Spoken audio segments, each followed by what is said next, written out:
என் பெயர் யூசுப். வீட்டின் கஷ்டமான சூழ்நிலையை பார்த்து குடும்பத்தை காப்பாற்ற வேண்டும் என்ற வைராகியத்தில் சவுதி அரேபியாவிற்கு வேலைக்கு சென்றேன். அங்கேயே தங்கி உழைத்து சரியாக 28 ஆண்டுகளுக்கு பிறகு என் சொந்த ஊருக்கு திரும்பினேன். நான் வரும்போது என் குழந்தைகள் எல்லாம் வளர்ந்து பெரியவர்களாகி நின்றார்கள். ஊரே மாறி போயிருந்தது.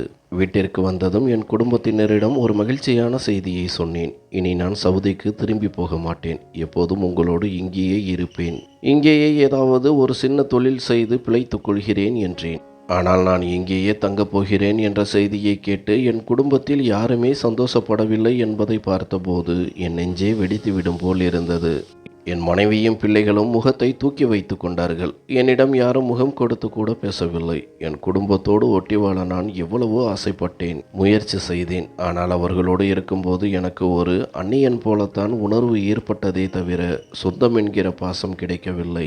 மனவேதனை தாங்க முடியாமல் சில நாட்களுக்கு பிறகு கண்களில் கண்ணீரோடும் பாரமான இதயத்தோடும் மீண்டும் சவுதிக்கு திரும்பிச் சென்றேன். சில காலம் கழித்து என் அக்கா தன் வீட்டில் ஒரு பெரிய விசேஷத்தை ஏற்பாடு செய்தாள். அதற்கு என் மனைவியையும் பிள்ளைகளையும் அழைத்திருந்தாள். அவர்களும் ஆசையாக பட்டு துணி உடுத்தி அங்கே சென்றார்கள். ஆனால் அங்கே என் அக்கா சொன்னதை கேட்டதும் அவர்கள் அதிர்ச்சியில் உறைந்து போனார்கள். அந்த வீட்டில் அன்று ஒரு பெரிய விருந்து நடந்து கொண்டிருந்தது. ஊரே மெச்சும்படியான விதவிதமான உணவுகள் சமைக்கப்பட்டிருந்தன. சொந்தக்காரர்கள், அக்கம் பக்கத்தினர் என ஊரே திரண்டிருந்தது. அப்போது எல்லோரும் முன்னிலையிலும் நான் மேடையில் ஏறி ஒரு விஷயத்தை சொன்னேன். அதை கேட்டதும் என் மனைவிகளும் பிள்ளைகளும் அப்படியே ஆடிப்போய் நின்றார்கள்.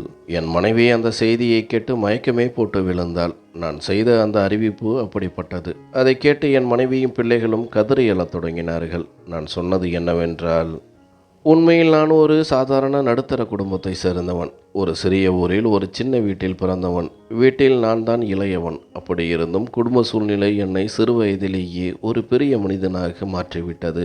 சிறு வயதிலேயே குடும்ப பொறுப்புகள் என் தோளில் விழுந்தன. வீட்டில் எந்த முடிவு எடுத்தாலும் என்னை கேட்டுதான் செய்வார்கள். ஆனால் ஏதாவது ஒரு சின்ன தவறு நடந்துவிட்டால் பழியை மட்டும் என் மேல் போட்டு விடுவார்கள். வீட்டில் என் அம்மாவை தவிர எனக்கு ஒரு அக்கா இருந்தாள். அவள் பெயர் ஆயிஷா.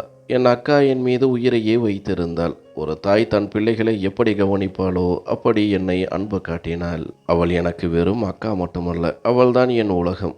என் ஒவ்வொரு சின்ன சின்ன ஆசைகளையும் அவள் பார்த்து பார்த்து செய்வாள். எனக்காக தன் கைகளாலேயே துணி தைப்பாள். எனக்காக ருசியாக சமைப்பாள். நான் வீட்டிற்கு நுழைந்ததும் ஓடி வந்து தட்டில் சோறு போட்டு தருவாள். நான் சாப்பிட்டு முடிக்கும் வரை என் பக்கத்திலேயே உட்கார்ந்திருப்பாள். எப்போதும் எனக்கு பிடித்த உணவுகளையே தேடி தேடி சமைப்பாள். அவளுக்கு கிடைக்கும் தின்பண்டங்களை கூட எனக்கே கொடுத்து விடுவாள். அம்மா அவளுக்கு ஏதாவது கொடுத்தால், இல்லை அம்மா, இது என் தம்பிக்கு இருக்கட்டும், அவன் சின்ன பையன், அவன் சாப்பிட்டால் எனக்கு சந்தோஷம் என்று சிரித்து கொண்டே சொல்வாள். என் அக்கா அத்தனை தங்கமான குணம் கொண்டவள். நாட்கள் உருண்டோடின. நாங்கள் வளர்ந்தோம். சிறுவயதில் காட்டிய அதே பாசத்தை நாங்கள் வளர்ந்த பிறகும் அவள் காட்டினாள். தன்னை பற்றி யோசிக்காமல் எப்பொழுதும் என்னை பற்றியே கவலைப்பட்டாள். பிறகு அவளுக்கு ஒரு வரன் வந்தது. என் அம்மாவுக்கு அவளுக்கு சீக்கிரம் கல்யாணம் செய்து பார்க்க வேண்டும் என்ற ஆசை. அவர்களுக்கு தகுந்த வரன் என்று தோன்றியதும் திருமண தேதியை உறுதி செய்தார்கள்.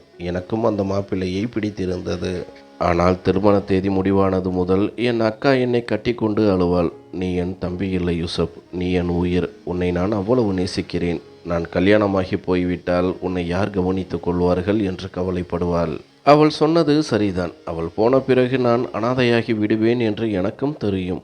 என் அக்கா காட்டிய பாசத்தில் பாதியை கூட என் அம்மா காட்டியதில்லை. அவளுக்கு கல்யாணமாவது மகிழ்ச்சிதான் என்றாலும் அவளுக்கு என் மீதே கவலை இருந்தது. என் அக்கா ஒரு பெரிய பணக்கார வீட்டிற்கு மருமகளாக போக வேண்டும் என்று நான் ஆசைப்பட்டேன். ஆனால் அம்மாவுக்கு அந்த வரன் மிகவும் பிடித்து விட்டதால் அவர் என் பேச்சை கேட்கவே இல்லை. என் விருப்பத்தை கூட கேட்காமல் கல்யாணத்தை உறுதி செய்தார். ஆனால் அவள் மருமகளாக போகும் வீட்டின் நிலைமை அவ்வளவு நன்றாக இல்லை. அந்த மாப்பிள்ளை கல்யாணத்திற்கு முன்பே அடிக்கடி உடல்நிலை சரியில்லாமல் இருப்பார். அதோடு அவருக்கு வருமானமும் மிகவும் குறைவுதான். நான் என் அம்மாவிடம் எவ்வளவோ கெஞ்சினேன். அம்மா, இந்த மாப்பிள்ளைக்கு ஆயிஷா அக்காவை கட்டி கொடுக்காதீங்கம்மா, அக்கா அங்கே போய் கஷ்டப்படுவா என்று சொன்னேன். ஆனால் என் அம்மா நான் சொன்னதை செவி கொடுத்து கூட கேட்கவே இல்லை. இதெல்லாம் பெரியவங்க விஷயம், இதில் நீ தலையிடாதே. என் மகளுக்கு எது நல்லது எது கெட்டது என்று எனக்கு உன்னை விட நன்றாக தெரியும் என்று கராராக சொல்லிவிட்டார். அம்மா வயதில் பெரியவர், அதோடு என் தாய் என்பதால் அதற்கு மேல் என்னால் பேச முடியவில்லை. நான் அமைதியாகிவிட்டேன். என் அக்கா ஆயிஷா அழுது கொண்டே அந்த வீட்டிற்கு மருமகளாக போனாள்.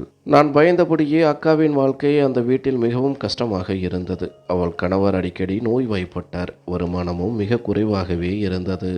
கல்யாணமாகி ஒரு வருடத்தில் அக்காவுக்கு ஒரு அழகான ஆண் குழந்தை பிறந்தது. ஆனால் அந்த வறுமையில் குழந்தையை வளர்க்க அவள் மிகவும் சிரமப்பட்டாள். 2 வருடங்களுக்குள் அவளுக்கு 2 குழந்தைகளாகிவிட்டன. அதற்குள் எனக்கும் திருமணம் முடிந்தது. அக்கா போன பிறகு வீடு பாழடைந்தது போல் இருந்தது. ஆனால் மெல்ல மெல்ல அவள் இல்லாத வாழ்க்கைக்கு நான் பழகிக் கொண்டேன்.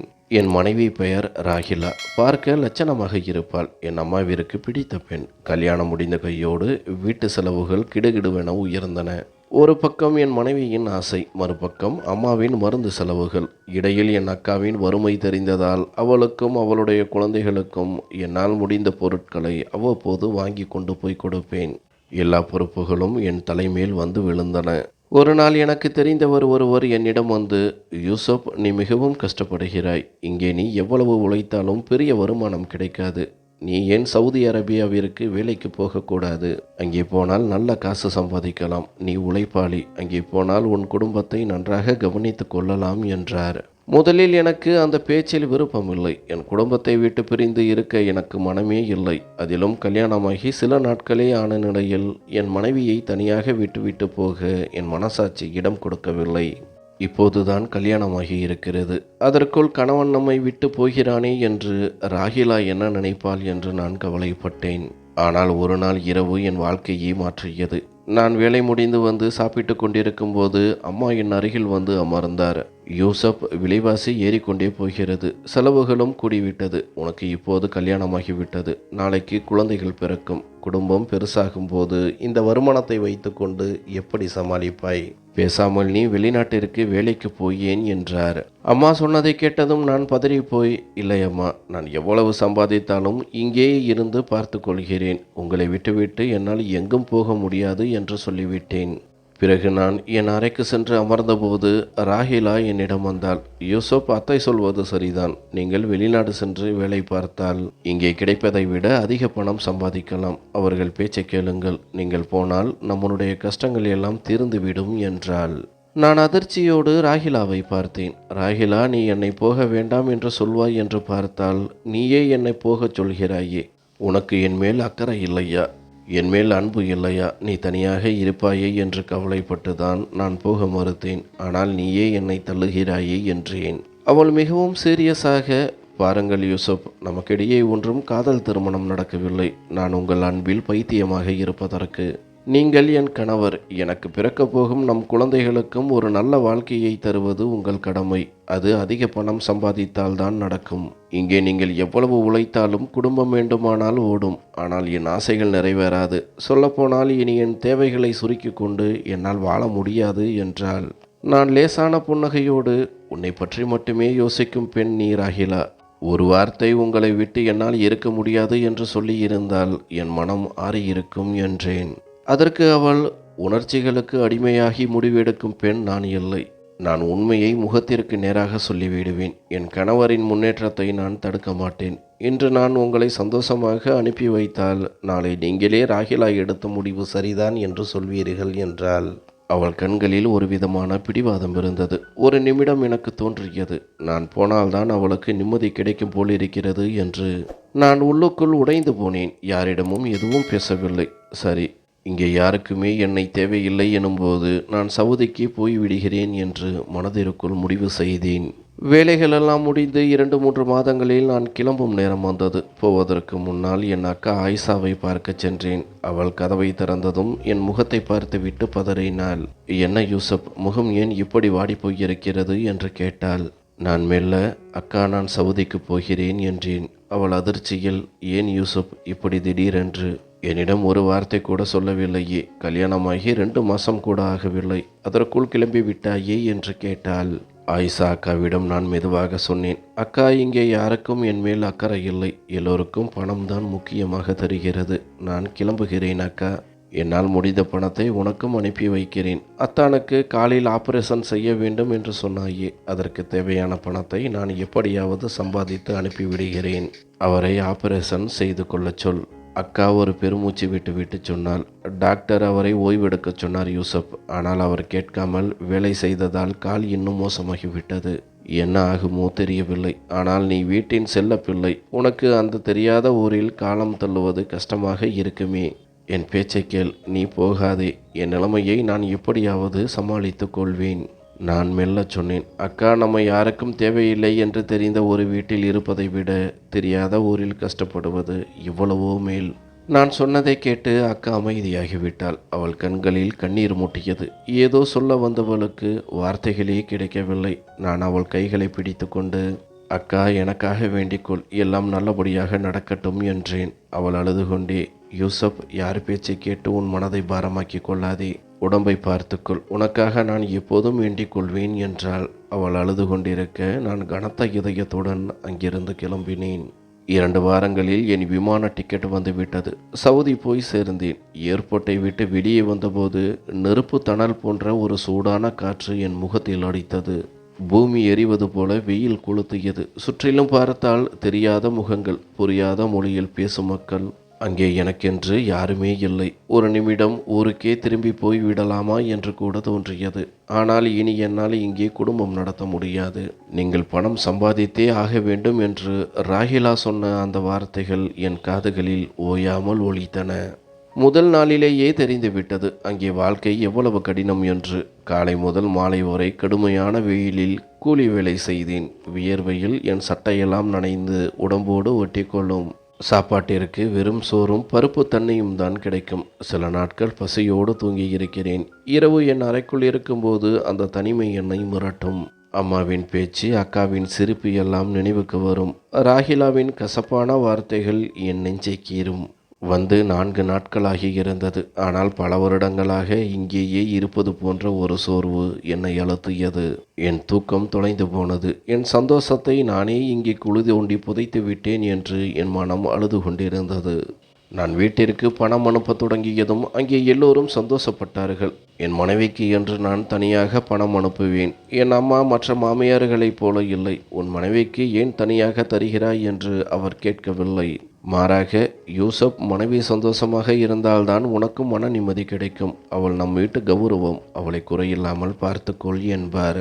என் மனைவியும் அம்மாவும் இப்போது சந்தோஷமாக இருந்தார்கள். நான் என் அக்கா ஆயிஷாவிற்கும் தனியாக பணம் அனுப்பி வைத்தேன். எனக்கென்று எதையும் வைத்து கொள்ளாமல் உயிர் வாழ தேவையான பணத்தை தவிர மீதி பணத்தை அனைத்தையும் அனுப்பிவிடுவேன். ஆனால் 2-3 முறை அக்காவுக்கு பணம் அனுப்பிய பிறகு ஒரு நாள் அம்மா ஃபோனில் என்னை கண்டித்தார். யூசப், நீ எவ்வளவு காலம்தான் உன் அக்காவுக்கு பணம் கொடுத்து கொண்டிருப்பாய்? இதோடு நிறுத்து. நீ செய்ததே அவளுக்கு அதிகம் என்றார் அம்மா. நான் அதிர்ச்சியோடு, அம்மா, அவள் என் அக்கா.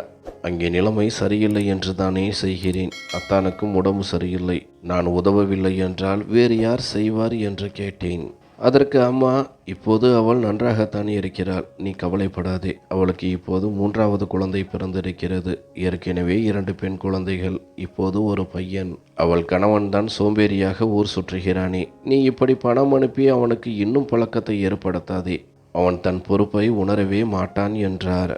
நான் சொன்னேன், அம்மா, இதைத்தானே நான் அன்றே சொன்னேன். அந்த பையனுக்கு அக்காவை கட்டி கொடுக்காதீர்கள். அவன் உடல்நிலை சரியில்லாதவன், வருமானம் இல்லாதவன் என்று சொன்னபோது நீங்கள் தானே என் இஷ்டம் என்றீர்கள். இப்போது அக்கா கஷ்டப்படும் போது நான் உதவக்கூடாதா? அம்மா விடவில்லை. தம்பியாக நீ உதவுவது சரிதான் யூசப். ஆனால் அவளே உன்னை சார்ந்திருக்கும்படி செய்து விடாதே. இனிமேல் அவளுக்கு பணம் அனுப்பாதே என்று கட்டளையிட்டார். அம்மாவின் பேச்சை என்னால் மீற முடியவில்லை. சரிம்மா, நீங்கள் சொன்னபடியே செய்கிறேன் என்று சொல்லிவிட்டேன். ஆனால் என் கண் முன்னே அக்காவின் முகம் வந்து போனது. அதன் பிறகு அம்மாவிடம் பேச்சு குறைந்தது. ராகிலா தினமும் போன் செய்வாள். ஆனால் அவள் பேசும் பொழுதெல்லாம் பணத்தை பற்றியே சுற்றி இருக்கும். தங்க மோதிரம் வாங்க வேண்டும், தங்கம் விலை ஏறிவிட்டது, இன்னும் பணம் அனுப்புங்கள் என்பாள். அல்லது வீட்டு சாமான்கள் தீர்ந்து விட்டன, இந்த மாதம் கூடுதல் பணம் வேண்டும் என்பாள். ராகிலா என்னிடம் பேசும் பொழுதெல்லாம் வீட்டு செலவுகள் கூடுதல் பணம் அனுப்புங்கள் என்றுதான் கேட்பாளை தவிர ஒரு முறை கூட உங்களை ரொம்ப மிஸ் பண்ணுறேன், எப்போது ஊருக்கு வருவீர்கள், உங்கள் உடம்பு எப்படி இருக்கிறது என்று கேட்டதே இல்லை. அவளுக்கு பணம் மட்டும்தான் குறிக்கோளாக இருந்தது. இப்படியே நாட்கள் நகர ஒரு நாள் என் மனைவி ராகிலா தான் கர்ப்பமாக இருக்கும் செய்தியை சொன்னாள். அதை கேட்டதும் என் கண்களில் ஆனந்த கண்ணீர் வழிந்தது. சிறகுகள் முளைத்து பறந்து போய் அவளை பார்க்க வேண்டும் போலிருந்தது. ஆனால் வேலையை விட்டுவிட்டு வருவது முடியாத காரியம். சில மாதங்கள் கழித்து எனக்கு ஒரு அழகான பெண் குழந்தை பிறந்தது. என் முதல் குழந்தையை பார்க்க வேண்டும் என்ற ஆசையில் யாரிடமும் சொல்லாமல் திடீரென ஊருக்கு கிளம்பினேன். எல்லோரையும் ஆச்சரியப்படுத்த வேண்டும் என்று நினைத்து வீட்டிற்குள் நுழைந்தேன். ஆனால் நான் அங்கே எதிர்பார்த்த வரவேற்பு இல்லை. என் அம்மா என்னை பார்த்ததும், யூசப், இவ்வளவு சீக்கிரம் எதற்கு வந்தாய்? டிக்கெட்டு காசெல்லாம் வீணாகிவிட்டதே. பிறந்தது பெண் குழந்தை தானே, அதுவும் முதல் குழந்தை. இவ்வளவு அவசரமாக வந்திருக்க வேண்டாமே என்றார். அவர் சொன்னதை கேட்டு என் மனம் ஒலித்தது. அம்மா, இது என் முதல் குழந்தை. எனக்கு மிகவும் சந்தோஷமான விஷயம் என்று மெதுவாக சொன்னேன். என் மனைவியை பார்க்க போனேன். அவளோ ஒரு பையன் பிறந்திருந்தால் நன்றாக இருந்திருக்கும் என்று சொல்லி முகத்தை திருப்பிக் கொண்டாள்.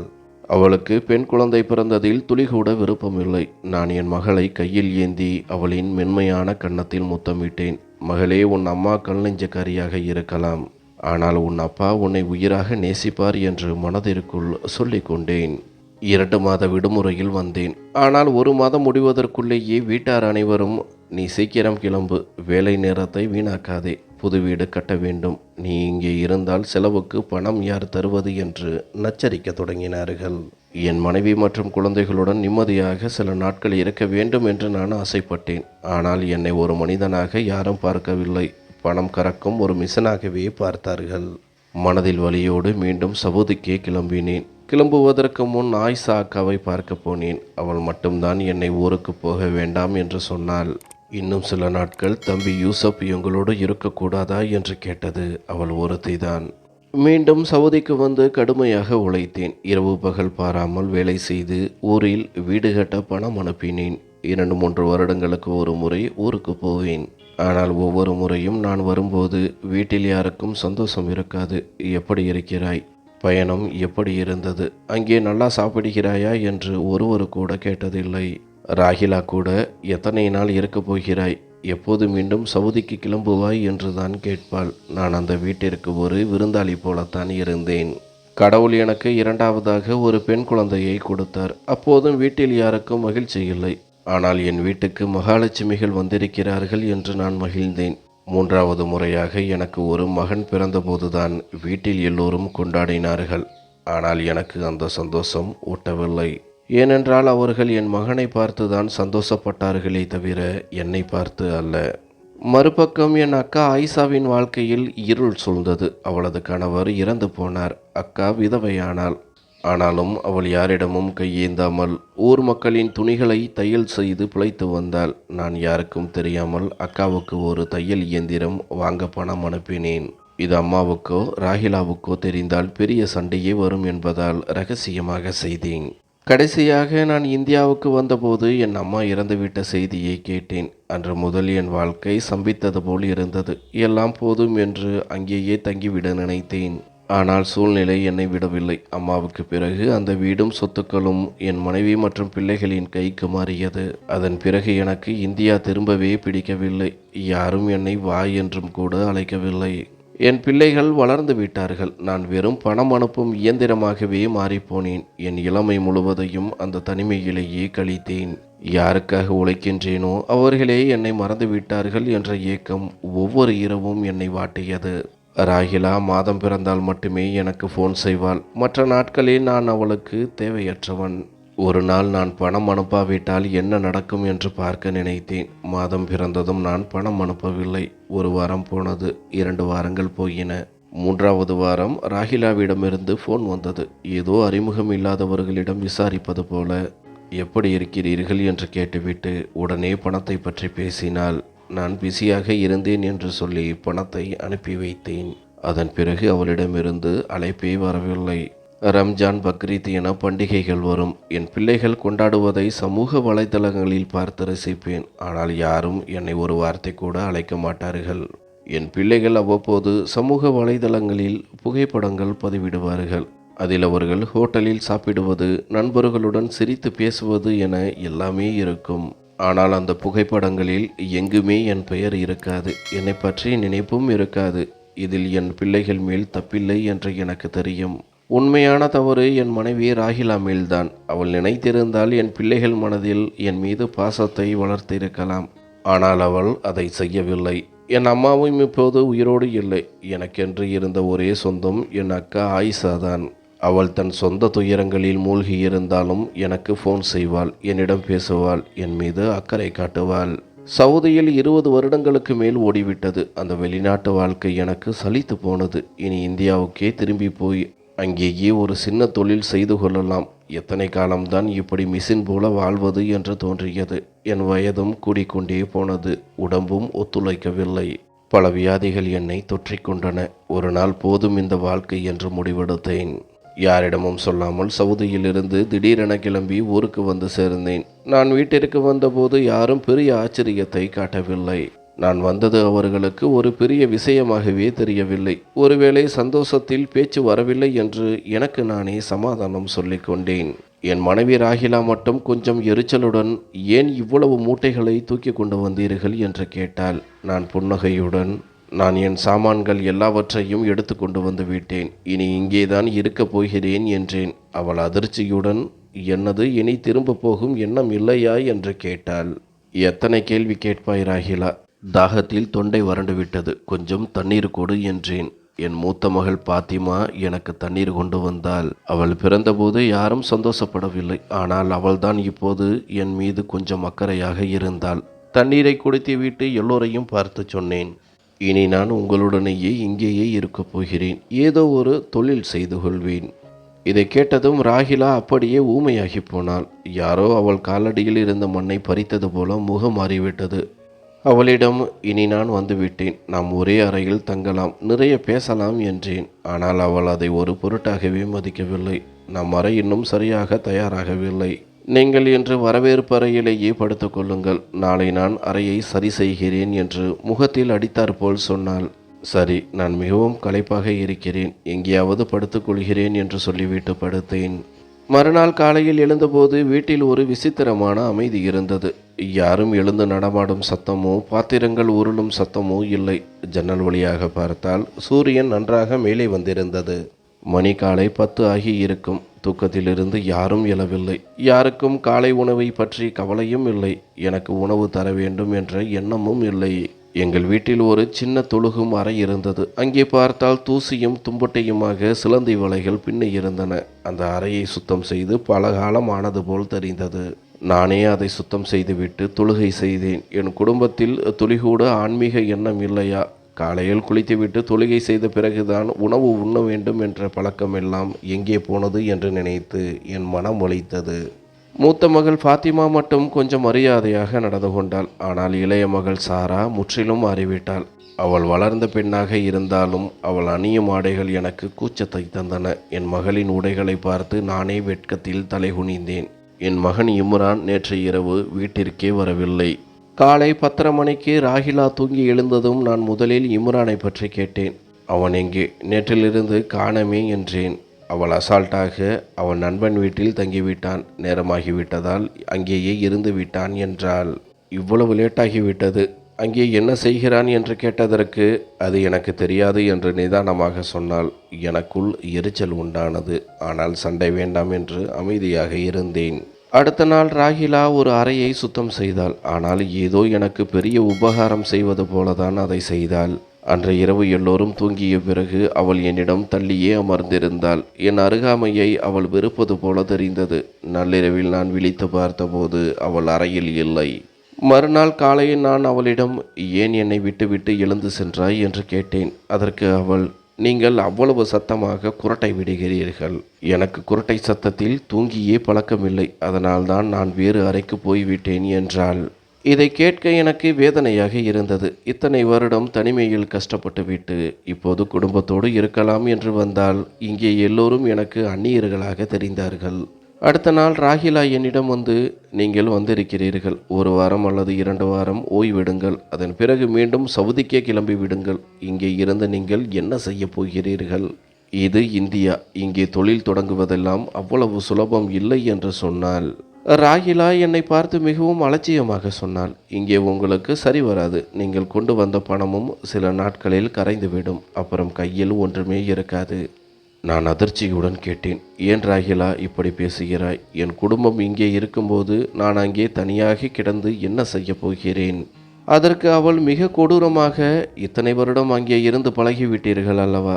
மீதி காலத்தையும் அங்கேயே நிம்மதியாக கழித்து விடுங்கள். வயதான காலத்தில் எல்லோருக்கும் ஒரு நிம்மதி வேண்டும், தனிமை வேண்டும் என்றாள். எனக்கு கோபம் வந்தது. என்ன பேசுகிறாய் நீ? கணவன் மனைவிகளுக்கிடையே என்ன தனிமை வேண்டி கிடைக்கிறது என்று கத்தினேன். அவள் பதில் சொல்லாமல் தலையை குனிந்து கொண்டாள். அந்த வீட்டில் நான் வாழ்ந்து கொண்டுதான் இருந்தேன். ஆனால் நான் அங்கே இருப்பதே யாருக்குமே தெரியாதது போலவே அவர்கள் நடந்து கொண்டார்கள். என் பிள்ளைகள் என் அருகில் வந்து உட்காரவில்லை. என் மனைவி என்னிடம் நெருங்கி வரவில்லை. என் மகன் இம்ரான் வீட்டு வேலை எதிலும் அக்கறை காட்டாமல் ஊர் சுற்றி கொண்டிருந்தான். நான் நாள் முழுவதும் வீட்டின் முற்றத்தில் அமர்ந்து கொண்டு இந்த வீட்டிற்காகவா என் இளமை முழுவதையும் தியாகம் செய்தேன். இப்போது எனக்கென்று இந்த வீட்டில் ஒரு இடம் கூட இல்லையா என்று நினைத்து ஏங்கினேன். ஒரு நாள் மாலை நேரம் என் இளைய மகள் சாரா நன்றாக அலங்காரம் செய்து கொண்டு வெளியே கிளம்பினாள்.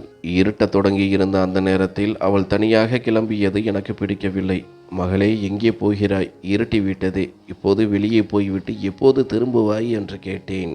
அவள் சிரித்து கொண்டே, கொஞ்ச நேரத்தில் வந்து விடுவேன் அப்பா என்றாள். பெண் பிள்ளைகள் இந்த நேரத்தில் தனியாக வெளியே போவது சரியல்ல, போகாதே என்று தடுத்தேன். ஆனால் அவள் பிடிவாதமாக போவேன் என்றாள். இறுதியில் நான் ஒரு தந்தையாக கொஞ்சம் கண்டிப்புடன், மறுபேச்சு பேசாமல் அறைக்கு போ, நீ எங்கும் போக வேண்டாம் என்று சொல்லிவிட்டேன். அவள் அறைக்குள் சென்றாள். ஆனால் அவள் முகத்தில் கோபம் சிவந்திருந்தது. சிறிது நேரத்தில் ராகிலா வெளியே வந்து என்னிடம் சண்டைக்கு வந்தாள். பிள்ளைகளிடம் இப்படி இறுக்கமாக இருக்காதீர்கள், அவர்கள் வளர்ந்து விட்டார்கள், அவர்களுக்கு புரியும்படி மென்மையாக சொல்லுங்கள் என்றாள். வளர்ந்து விட்டார்கள் என்பதற்காக கண்டபடி விட முடியுமா? நீ அவர்களுக்கு சரியான ஒழுக்கத்தை சொல்லிக் கொடுக்கவில்லை. தொழுகை பழக்கம் கூட அவர்களுக்கு தெரியவில்லை. எப்போதும் ஊர் சுற்றுவதும் ஆடை அலங்காரமும் தான் அவர்களுக்கு தெரிகிறது. என் அம்மா பயன்படுத்திய இந்த வெள்ளி பொருட்கள் எங்கே? தொழுகை அறையில் இதை காணவில்லையே என்று கேட்டேன். ராகிலா மிக சாதாரணமாக, அதை நான் எப்போதே விற்றுவிட்டேன் என்றாள். அந்த வார்த்தை என் நெஞ்சில் ஈட்டி போல பாய்ந்தது. வெள்ளித்தட்டை விற்க உனக்கு வெட்கமாக இல்லையா? இந்த வீட்டில் இப்போது துளிகூட பண்பாடு இல்லை என்று கத்தினேன். அவள் அலட்சியமாக தோலை குலுக்கினாள். அடுத்த நாள் என் மகள் சாரா யாரிடமோ போனில் பேசிக்கொண்டிருந்தாள். அப்பா வீட்டில் இருக்கும் வரை இங்கே ஊரடங்கு போட்டது போலதான் இருக்கும். அவர் போன பிறகுதான் நான் உன்னை வந்து பார்க்க முடியும் என்று அவள் சொன்னதை கேட்டபோது என் காலடியில் இருந்த மண் சரிந்தது. நான் பெற்ற மகளே என்னை போகச் சொல்கிறாளா?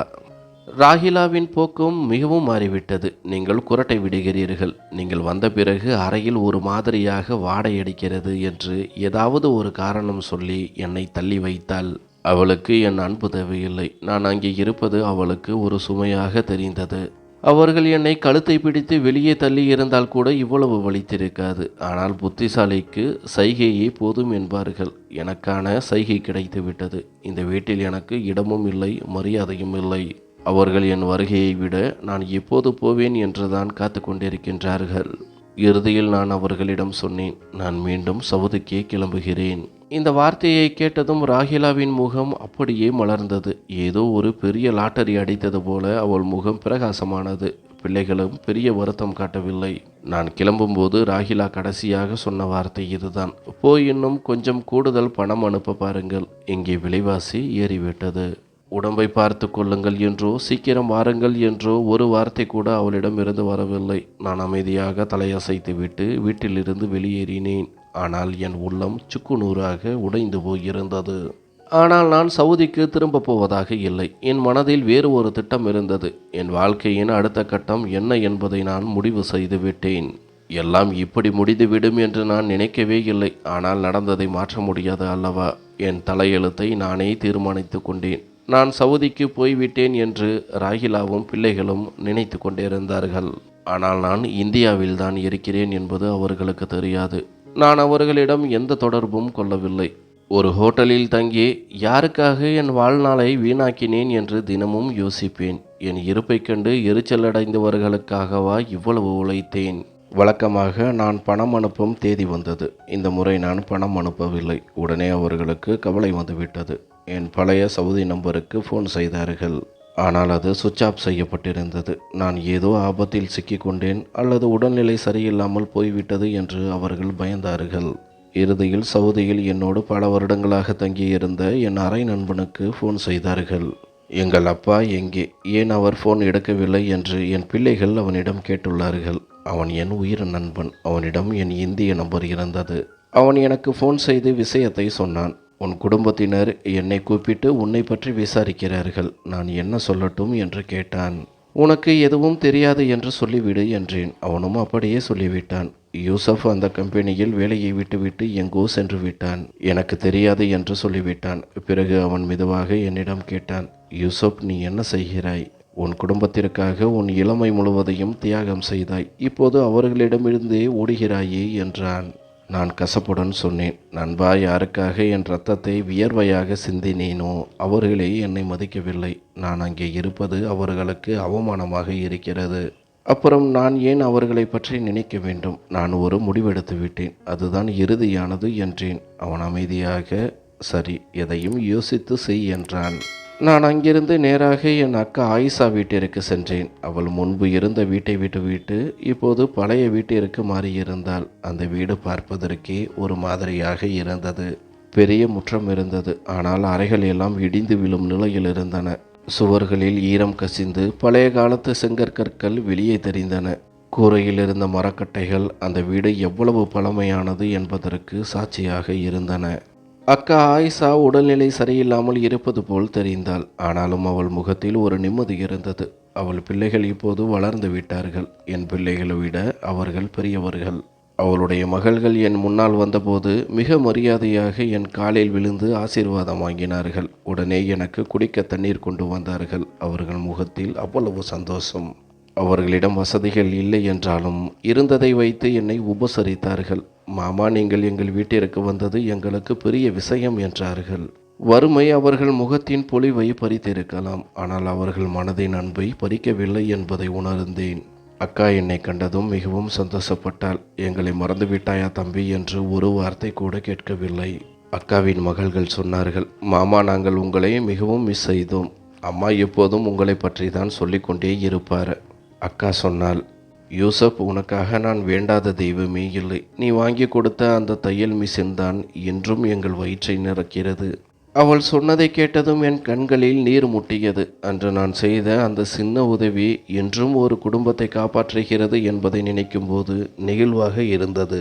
நான் அங்கிருந்து கிளம்ப பார்த்தேன். அக்கா அழுது கொண்டே என் கையை பிடித்து கொண்டாள். இனி நீ எங்கும் போகக்கூடாது யூசப், நீ எங்களுடனேயே இருக்க வேண்டும் என்றாள். அவள் மகள்களும், மாமா, அப்பா இறந்து விட்டார். இனி எங்களுக்கு என்று இருப்பவர் நீங்கள் ஒருவர்தான் என்று கெஞ்சினார்கள். அவர்களின் அன்பை கண்டு நான் நெகிழ்ந்து போனேன். சரி, சில நாட்கள் இங்கேயே இருக்கிறேன் என்று சொன்னேன். அந்த வீட்டின் சூழல் எனக்கு பிடித்திருந்தது. அதிகாலையிலேயே எல்லோரும் எழுந்து குளித்துவிட்டு சாமி கும்பிடுவார்கள். அக்கா அவள் பிள்ளைகளுக்கு அவ்வளவு நல்ல ஒழுக்கத்தை சொல்லிக் கொடுத்திருந்தாள். அக்கா ஓய்வு எடுப்பால். அவளுடைய மகள்கள் எல்லா வீட்டு வேலைகளையும் செய்வார்கள். அக்கா ஆயிஷாவின் வீட்டில் ஒரு நிம்மதி இருந்தது, அன்பு இருந்தது. பணக்காரர்களின் வீடுகளில் கூட கிடைக்காத அந்த அமைதி அங்கே இருப்பதை நான் உணர்ந்தேன். மிக சாதாரணமான உணவுதான். சில சமயம் பருப்பு, சில சமயம் சுண்டல் அல்லது ஒரு காய்கறி. ஆனால் எல்லோரும் அமர்ந்து ஒன்றாக சிரித்து பேசிக்கொண்டே சாப்பிடுவார்கள்.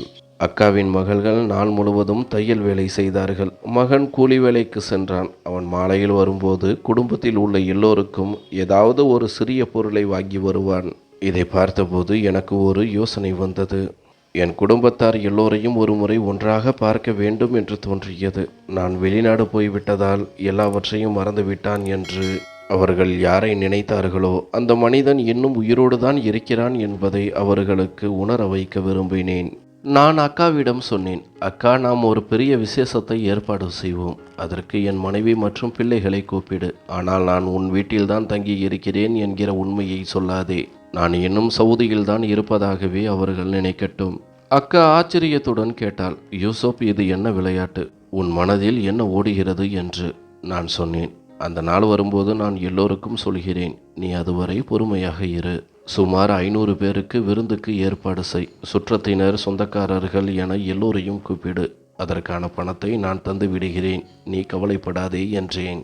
அக்கா சம்மதித்து வேலைகளை தொடங்கினாள். அவள் முகத்தில் ஒரு புது வெளிச்சம் தெரிந்தது. சில நாட்களில் அந்த விழாவிற்கான நாள் வந்தது. நான் என் அறைக்குள் மறைந்து கொண்டேன். அக்கா வீட்டை அலங்கரித்து கொண்டிருந்தாள். முற்றத்தில் நாற்காலிகள் போடப்பட்டிருந்தன. சமையக்காரர்கள் ருசியாக சமைத்து கொண்டிருந்தார்கள். உணவின் மனம் தெருவெல்லாம் வீசியது. மக்கள் ஒருவராக வரத் தொடங்கினார்கள். நான் ஜன்னல் ஓரமாக நின்று பார்த்து கொண்டிருந்தேன். என் இதய துடிப்பு அதிகரித்தது. என் மனைவியும் பிள்ளைகளும் வந்தார்கள். என் அக்கா நேரில் சென்று அழைத்ததால் அவர்கள் வந்திருந்தார்கள். எல்லோரும் தடல் புடலாக தயாராகி வந்திருந்தார்கள். ராகிலா மிக விலை உயர்ந்த பட்டுப்புடவை கட்டி, ஜொலிக்கும் நகைகளை அணிந்து, கையில் 2 செல்போன்களை பிடித்து கொண்டு ஏதோ ஒரு ஃபேஷன் ஷோவுக்கு வருவது போல் நடந்து வந்தாள். அவளுடன் என் 2 மகள்களும் மகனும் வந்தார்கள். மகனின் தலைமுடி ஜெல்லால் மினுமினுத்தது. மகள்கள் நவீனமான உடைகளை அணிந்திருந்தார்கள். பொதுவாக நம்மை விட ஏழ்மையில் இருப்பவர்களின் வீட்டிற்கு செல்லும்போது அவர்கள் மனம் புண்படாதவாறு எளிய உடைகளை அணிய வேண்டும் என்பார்கள். ஆனால் ராகிலாவுக்கு அந்த பண்பாடெல்லாம் எங்கிருந்து தெரிய போகிறது? என் கணவன் சவுதியில் இருக்கிறான், எங்களுக்கு நிறைய பணம் அனுப்புகிறான் என்பதை ஊருக்கே கத்தி சொல்வது போலதான் அவள் நடை இருந்தது. என் பிள்ளைகளின் பேச்சில் கர்வமும் நடையில் அகந்தையும் இருந்தது. ஆனால் இன்று நடக்கப் போகும் விஷயத்தால் எல்லாம் மாறப்போகிறது என்பது அவர்களுக்கு தெரியாது. ராகிலா அந்த விழாவிற்குள் நுழைந்தபோது அவள் முகத்தில் அவ்வளவு திமிர். ஒரு மகாராணி போலவும் மற்றவர்கள் எல்லாம் தன் அடிமைகள் போலவும் அவள் நடந்தாள். என் அக்கா அவளை மரியாதையோடு வரவேற்றாள். ஆனால் ராகிலா அதற்கு பதில் கூட சொல்லாமல் வீட்டின் நிலைமையை பார்த்து கேலி செய்ய தொடங்கினாள். வா, என்ன ஒரு வீடு! சுவரில் செங்கல் தெரிகிறது, கூரையிலிருந்து தண்ணீர் ஒழுகுகிறது. உங்களிடம் சாப்பிடவே எதுவும் இல்லை என்று நினைக்கின்றேன். நீங்களே பட்டினியில் சாகிறீர்கள். அப்புறம் எதற்கு இந்த விசேஷம்? எந்த சந்தோஷத்திற்காக இவ்வளவு செலவு செய்தீர்கள்? ஏதாவது ஒரு கூலி தொழிலாளி உங்கள் மகளை பெண் கேட்டு வந்திருக்கின்றானா? ஒரு தள்ளுவண்டி வைப்பவனுக்கு உன் மகளை கட்டி கொடுக்க போகிறாயா? உங்களை போன்றவர்களின் தலையெழுத்தில் பணக்கார வீடு அமையாது என்றாள். அவளுடைய குரல் அங்கே இருந்த எல்லா விருந்தினர்களுக்கும் கேட்டது. என் அக்காவின் முகம் வாடி போனது. அவள் மகள்களின் கண்களில் கண்ணீர் வழிந்தது. ஆனால் அவர்கள் எதுவும் பேசாமல் தலைகுனிந்து நின்றார்கள். கதவு மறைவில் இருந்து இதையெல்லாம் கேட்டுக்கொண்டிருந்த என் ரத்தம் கொதித்தது. இப்போதே வெளியே ஓடி வந்து கத்த வேண்டும் போல் இருந்தது. ஆனால் என்னை நான் கட்டுப்படுத்தி கொண்டேன். ராகிலா மீண்டும் கிண்டலாக கேட்டாள். யாருக்காக இந்த விசேஷம்? யாருக்காவது வேலை கிடைத்து விட்டதா? அல்லது உன் மகன் வாங்கும் கூலி உயர்ந்து விட்டதா? இதற்கு மேல் என்னால் பொறுக்க முடியவில்லை. நான் எல்லோரும் முன்னிலையிலும் மேடைக்கு வந்தேன். அங்கே இருந்த மக்கள் அனைவரும் அப்படியே அமைதியானார்கள். என்னை பார்த்ததும் என் மனைவி ராகிலாவின் முகம் வெளுத்து போனது. ஏதோ ஒரு பேயை பார்ப்பது போல அவள் மிரண்டு போனாள். என் பிள்ளைகளும் அதிர்ச்சியில் உறைந்து போனார்கள். மற்ற விருந்தினர்களும் என்ன நடக்கிறது என்று புரியாமல் திகைத்து போய் நின்றார்கள். மேடையில் நான் சொன்னதை கேட்டு அங்கிருந்தவர்கள் திகைத்து போனார்கள். ஆனால் அவர்கள் இவ்வளவு அதிர்ச்சி அடையவில்லை. ஒருவேளை நான் ஊருக்கு திரும்பிய சந்தோஷத்தில்தான் இந்த விருந்து நடக்கிறது என்று நினைத்து கொண்டார்கள். நான் எல்லோரும் முன்னிலையிலும் உரத்த குரலில் சொன்னேன், இந்த விசேஷம் எதற்காக நடக்கிறது என்பதை நானே சொல்கிறேன். நான் யூசப் என்னுடைய முழு சுயநினைவோடும் சம்மதத்தோடும் ஒரு அறிவிப்பை செய்கிறேன். என்னுடைய சொத்துக்கள், என்னிடம் உள்ள மொத்த பணம் என அனைத்தையும் இப்போதே என் அக்கா ஆயிஷாவின் பெயருக்கு எழுதி வைக்கிறேன். விருந்தினர் மத்தியில் ஒரு நிமிடம் மயான அமைதி நிலவியது. ராகிலாவின் முகம் அப்படியே வெளுத்து போனது. என் மகனும் மகள்களும் அதிர்ச்சியில் ஒருவரை ஒருவர் பார்த்து கொண்டார்கள். ராகிலாவின் கைகள் நடுங்கின. அவள் கண்களில் இருந்து கண்ணீர் வழிய தொடங்கியது. நான் தொடர்ந்து பேசினேன். நான் கடந்த 1 மாதமாக இந்தியாவில்தான் இருக்கிறேன். நான் வெளிநாட்டில் இருந்து கொண்டு வந்த பணத்தில் இங்கே சில கடைகளை வாங்கியுள்ளேன். அதன் மூலம் மாதம் 60 முதல் 65,000 வரை வாடகை வருகிறது. அதோடு நான் ஒரு வீடும் வாங்கியிருக்கிறேன். மீதமுள்ள ரொக்கப்பணம் என எல்லாவற்றையும் இப்போது என் அக்கா பெயருக்கு மாற்றுகிறேன். என் அக்கா ஆயிஷாவுக்கு என்ன சொல்வதென்றே தெரியவில்லை. அவள் ஆச்சரியத்திலும் மகிழ்ச்சியிலும் அழுதாள். அவளுடைய பிள்ளைகள் அவளை கட்டி கொண்டார்கள். யூசப், நீ என்ன காரியம் செய்கிறாய்? எங்கள் மேல் ஏன் இவ்வளவு பெரிய உபகாரம் செய்கிறாய் என்று அக்கா கதறினாள். நான் சொன்னேன், அக்கா, இது உபகாரம் இல்லை, உன்னுடைய உரிமை. சிறுவயதில் நீ என்னை ஒரு தாயைப் போல கவனித்து கொண்டாய். இப்போது உன்னை கவனித்துக் கொள்வது என் கடமை இல்லையா? ஆனாலும் என் மனைவியும் பிள்ளைகளும் என்னை பார்த்த பார்வை வெறுப்பால் நிறைந்திருந்தது. அவர்களின் கர்வத்தை யாரோ மிதித்தது போல் இருந்தது. அவர்களின் கையை விட்டு சொத்துக்கள் மட்டும் போனது மட்டுமல்லாமல் ஊர் முன்னால் அவர்களின் மரியாதையும் மண்ணோடு மண்ணாகிவிட்டது. விருந்தினர்கள் சாப்பிட்டு விட்டு மெல்ல மெல்ல தங்கள் வீட்டிற்கு போக தொடங்கினார்கள். ராகிலா ஒரு அறைக்குள் போய் முகத்தை தூக்கி வைத்து கொண்டு அமர்ந்திருந்தாள். அவளது முகத்தில் கோபம் அப்பட்டமாக தெரிந்தது. இரவு எல்லோரும் சென்ற பிறகு அவள் என்னிடம் வந்தாள். அவள் பேச்சில் விஷம் நிறைந்திருந்தது.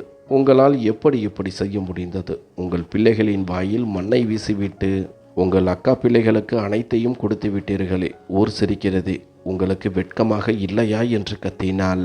நான் நிதானமாக பதில் சொன்னேன். நான் யாருடைய உணவையும் பறிக்கவில்லை. என் உழைப்பை என் இஷ்டப்படி கொடுத்திருக்கிறேன்.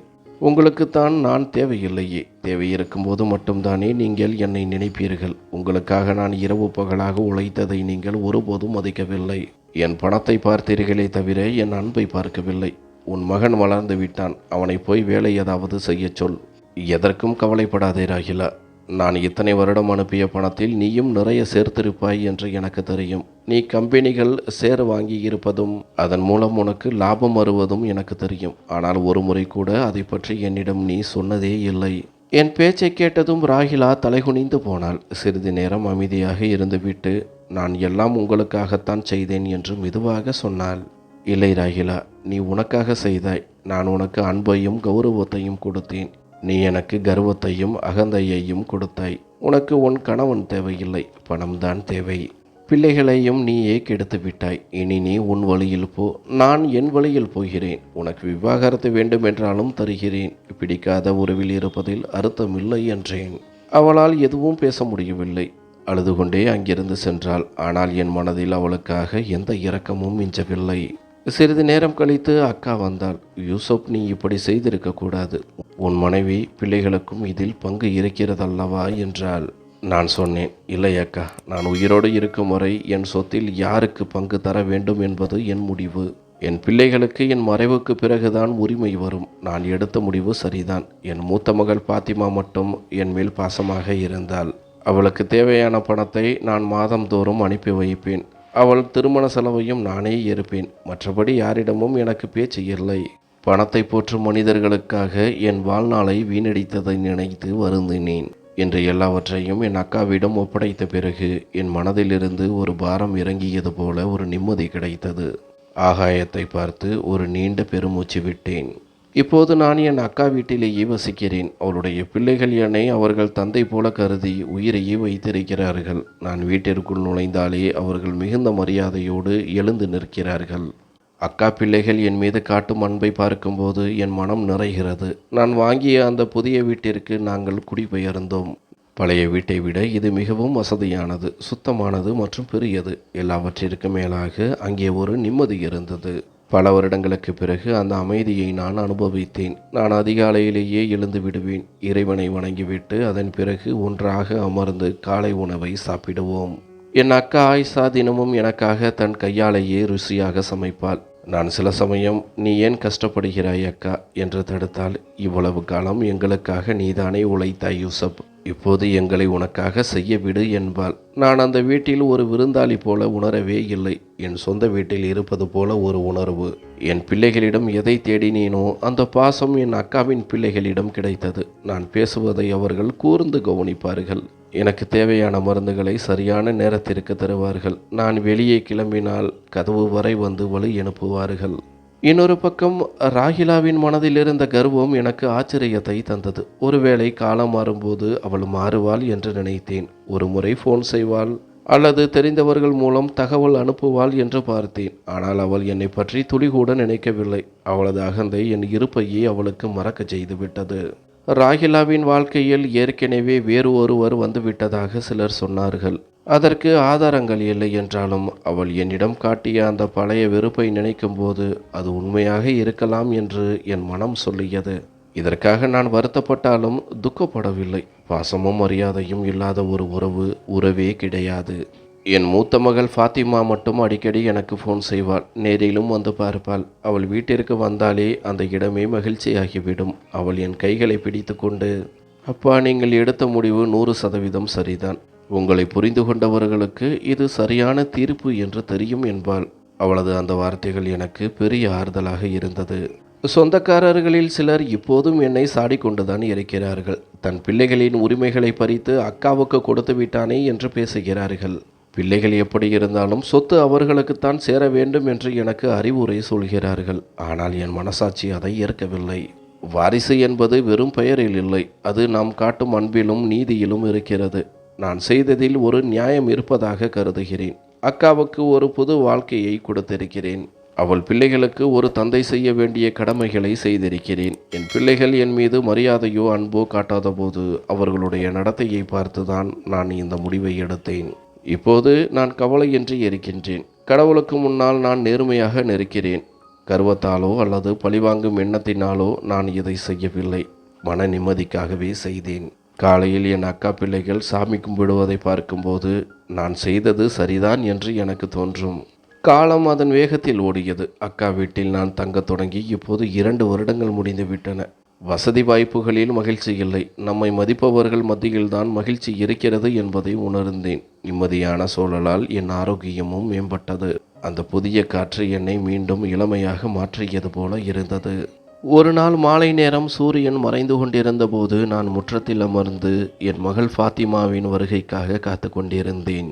அப்போது வாசலில் ஒரு கார் வந்து நின்றது. ஃபாத்திமா தான் வந்திருக்கிறாள் என்று நினைத்தேன். ஆனால் காரிலிருந்து இறங்கிய உருவத்தை பார்த்ததும் நான் அப்படியே அதிர்ச்சியில் உறைந்து போனேன். அது என் மகன் இம்ரான். அவனிடம் இருந்த அந்த பழைய கர்வமும் திமிரும் இப்போது இல்லை. அவன் முகம் வாடி போயிருந்தது. உடைகளும் அழுக்காக இருந்தன. என்னை எப்போதும் இலக்காரமாக பார்க்கும் அந்த பழைய கண்கள் இப்போது கலங்கி போயிருந்தன. அவன் மெல்ல என் அருகில் வந்தான். ஒரு வார்த்தை கூட பேசாமல் அப்படியே என் காலில் விழுந்தான். இம்ரான் என் கால்களை பிடித்து கொண்டு கதறி அழுதான். சத்தம் கேட்டு அக்காவும் அவன் பிள்ளைகளும் வெளியே வந்தார்கள். நான் அவனை தூக்கிவிடவில்லை. அமைதியாக பார்த்து கொண்டிருந்தேன். அப்பா, எல்லாம் முடிந்துவிட்டது. அம்மா எதை நினைத்து பெருமைப்பட்டாரோ அந்த பங்குகள் மற்றும் சொத்துக்கள் அனைத்தும் ஒரு பெரிய மோசடியில் மூழ்கிவிட்டன. அம்மா நம்பிய அந்த நண்பன் எல்லா பணத்தையும் சுருட்டி கொண்டு ஓடிவிட்டான். வங்கியின் கடன் சுமை ஏறிவிட்டது. இன்று எங்கள் வீட்டை ஏலம் விடுவதற்கான நோட்டீஸ் வந்துவிட்டதப்பா. ஒரு நிமிடம் என் மனம் பதறியது. என்ன இருந்தாலும் அவன் என் ரத்தம் அல்லவா? ஆனால் அடுத்த கணமே என் அக்கா வீட்டை என் மனைவி கேலி செய்ததும், என் பிள்ளைகள் என்னை வெறும் ஏடிஎம் மிஷின் போல பார்த்ததும் என் நினைவுக்கு வந்தன. நான் நிதானமாக, உன் அம்மாவும் உன் தங்கையும் எங்கே என்று கேட்டேன். அவர்கள் வெளியே காரில் காத்திருக்கிறார்கள். உள்ளே வர அவர்களுக்கு துணிவில்லை. அப்பா, எங்களை மன்னித்து விடுங்கள். பணத்தால் சொகுசை வாங்கலாம், ஆனால் பாதுகாப்பையும் ஆசீர்வாதத்தையும் வாங்க முடியாது என்பதை இப்போது புரிந்து கொண்டோம் என்றான் இம்ரான். நான் அக்கா ஆயிஷாவை பார்த்தேன். அவள் கண்களில் இப்போதும் அந்த தாய்மை குறையவில்லை. அவள் மெல்ல என்னிடம், யூசுப், எது எப்படியோ அவர்கள் உன் பிள்ளைகள். அவர்களை வெளியே நிற்க வைக்காதே, உள்ளே கூப்பிடு என்றாள். இதுதான் பண்பாடு. என் மனைவி அக்காவை அவமானப்படுத்தினாள். ஆனால் அதே அக்கா இன்று அவர்களுக்கு தஞ்சம் கொடுக்க சொல்கிறாள். ராகிலா உள்ளே வந்தாள். அன்று பார்த்த அந்த ஜொலிக்கும் நகைகளும் திமிரும் இன்று அவளிடம் இல்லை. ஒரு சாதாரண புடவையில் அழுது வீங்கிய முகத்துடன் தலைகுனிந்து நின்றாள். அந்த அகந்தை கொண்ட பெண் இன்று வார்த்தையின்றி மௌனமாக நின்றாள். நான் அவர்களை அமர வைத்து சொன்னேன், இன்று நீங்கள் இங்கே அன்பால் வரவில்லை, வேறு வழி இல்லாமல் தான் வந்திருக்கிறீர்கள். உங்களிடம் அந்த சொத்து இருந்திருந்தால் ஒருபோதும் என் நலன் விசாரிக்க கூட நீங்கள் வந்திருக்க மாட்டீர்கள். ராகிலா, செங்கற்கற்கள் தெரிந்த அந்த வீட்டை பார்த்து அன்று நீ கேலி செய்தாய் அல்லவா? பார், இதே செங்கற்கற்களுக்கு பின்னால் ஒரு இரும்பான இதயம் இருக்கிறது. அதுதான் இன்று உனக்காக தன் கதவை திறந்து வைத்திருக்கிறது. ராகிலா அழுது கொண்டே, யூசுப், என் தப்பை உணர்ந்து விட்டேன். பணம்தான் எல்லாம் என்று நினைத்து உங்களை ஒரு மனிதனாக கூட மதிக்கவில்லை. என்னை மன்னித்து விடுங்கள் என்றாள். அவர்களை நடுத்தருவில் விட எனக்கு விருப்பமில்லை. ஆனால் மீண்டும் பழையபடி ஆடம்பரத்தை கொடுத்து அவர்களை கெடுக்கவும் நான் விரும்பவில்லை. என் சொத்துக்கள் அனைத்தும் அக்கா பெயரில்தான் இருக்கும். அதில் மாற்றமில்லை. ஆனால் மனிதாபிமான அடிப்படையில் உங்களை பட்டினியாக விடமாட்டேன். நான் நகருக்கு வெளியே வாங்கிய ஒரு சிறிய பழைய வீடு இருக்கிறது. அதை ஃபாத்திமா பெயருக்கு மாற்றுகிறேன். நீங்கள் அங்கே தங்கலாம். இம்ரான், நீ நாளை முதல் என் கடையில் ஒரு சாதாரண தொழிலாளியாக வேலை செய்ய வேண்டும். நான் சவுதியில் எவ்வளவு கஷ்டப்பட்டு பணம் சம்பாதித்தேன் என்பதை நீ வியர்வை சிந்தி உழைக்கும் போதுதான் புரியும். ராகிலா, இனி நீ உன் வீட்டு வேலைகளை நீயே செய்ய வேண்டும். வேலைக்காரர்கள் யாரும் கிடையாது என்று கண்டிப்புடன் சொன்னேன். நாட்கள் நகர்ந்தன. இம்ரான் மெல்ல மெல்ல உழைக்க கற்றுக்கொண்டான். மரியாதை என்பது சம்பாதிப்பது, விலைக்கு வாங்குவது அல்ல என்பதை அவன் புரிந்து கொண்டான். ராகிலாவின் சுபாவமும் மாறியது. அவள் அடிக்கடி அக்காவிடம் வந்து மன்னிப்பு கேட்பாள். வீட்டு வேலைகளில் உதவி செய்வாள். ஒரு மாலை வேளையில் முற்றத்தில் இருந்த அந்த பழைய அரச மரத்தடியின் அடியில் என் 2 குடும்பங்களையும் அமர வைத்து பேசினேன். இன்று எனக்கு நிம்மதியாக இருக்கிறது. என் பிள்ளைகளின் உரிமையை பறித்து அக்காவுக்கு கொடுத்து விட்டேன் என்று ஊர் சொன்னது. ஆனால் நான் என் பிள்ளைகளுக்கு சொத்தை விட பெரிய விஷயத்தை கொடுத்திருக்கிறேன். அதுதான் உண்மை. அன்று நான் அவர்களிடம் அந்த பணத்தை கொடுத்திருந்தால் இன்று அவர்கள் இன்னும் மோசமான மனிதர்களாக மாறியிருப்பார்கள். சொத்து என்பது நிலம் மட்டுமல்ல, ஒரு மனிதனை மனிதனாக வைத்திருக்கும் பண்பாடுதான் உண்மையான சொத்து. என் மூத்த மகள் ஃபாத்திமா என் கைகளை பிடித்துக்கொண்டு, அப்பா தோற்றுப்போன பின்பும் எப்படி வெற்றி பெறுவது என்பதை எங்களுக்கு கற்றுக் கொடுத்து விட்டீர்கள் என்றாள். அன்பு மரியாதையும் இல்லாத எந்த உறவும் நிலைக்காது. யூசுப் இப்போது முதியவராகிவிட்டார். ஆனால் அவர் முகத்தில் இப்போது கசப்பு இல்லை. தினமும் மாலை அக்காவுடன் அமர்ந்து பழைய கதைகளை பேசிக்கொண்டு புன்னகைப்பார். அவருக்கு தன் சொத்துக்களை இழந்த வருத்தம் இல்லை. ஏனென்றால் அவர் தொலைத்த நிம்மதியை இப்போது கண்டடைந்து விட்டார். வாழ்க்கையின் இறுதி உண்மை இதுதான். நிம்மதி என்பது பணப்பெட்டியில் இல்லை, நம்மை நேசிக்கும் இதயங்களில் சுயநலமற்ற அன்பில்தான் இருக்கிறது.